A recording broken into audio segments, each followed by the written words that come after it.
So hello guys, আসসালামু আলাইকুম আর কোনো আমার চ্যানেল। সো গাইস আজকে আরেকটা নতুন মিনি ব্লগ নিয়ে এসে পড়েছি। সো গাইস আজকে হইতেছে সন্ধ্যাবেলা হইতেছে আমার মামি হইতেছে মানে হোয়াইট সস পাস্তা রান্না করতেছিল। সো চলেন দেখে আসি। এখন হইতেছে মানে এগুলো হইতেছে মিক্সিং করতেছে অ্যান্ড এখন হইতেছে হোয়াইট সস দেওয়া হয়নি অ্যান্ড এখন হইতেছে মানে হোয়াইট সস দেওয়া হয়েছে অ্যান্ড এটা হচ্ছে ক্যামেরাতে বুঝে যেতেছে না কিন্তু হোয়াইট সস দেওয়া হয়েছে অ্যান্ড পাশে হইতেছে আমার বড় বোনের স্যুপ রান্না হইতেছিল। ও স্যুপ খাবে আর না আমি হইতেছে হোয়াইট সস পাস্তা খাবো। হোয়াইট সস পাস্তা আমি পুরোটা এক পুরো মানে একটু খাবো আমিও। অ্যান্ড এখানে হইতেছে স্যুপ হইতেছে অ্যান্ড পাশে হইতেছে হোয়াইট সস পাস্তা হইতেছে। আমি হইতেছে আমার মামি রান্না করতেছিল, আমি হইতেছে তাকে বলছি একটু সময় আমি ওনারা দিই। আর এই একটা চামচ উঠাইতে যে আমার অনেক ভালোই লাগছিল, পরে আমি ছাইড়া দিছি। সো তারপর হইতেছে এটা শেষ বানানো, তারপর আমি হইতেছে প্লেটে নিছি একটুখানি নিয়ে আমি হইতেছে খেয়ে দেখবো এখন।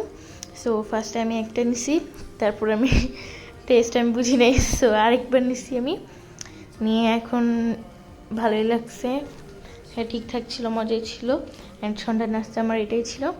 অ্যান্ড তারপর হইতেছে গাইস আমি তারপর আর কিছু করি না। সো গাইস আজকের জন্য একটুকুই, বাই বাই, কালকে আবার দেখা হবে, বাই।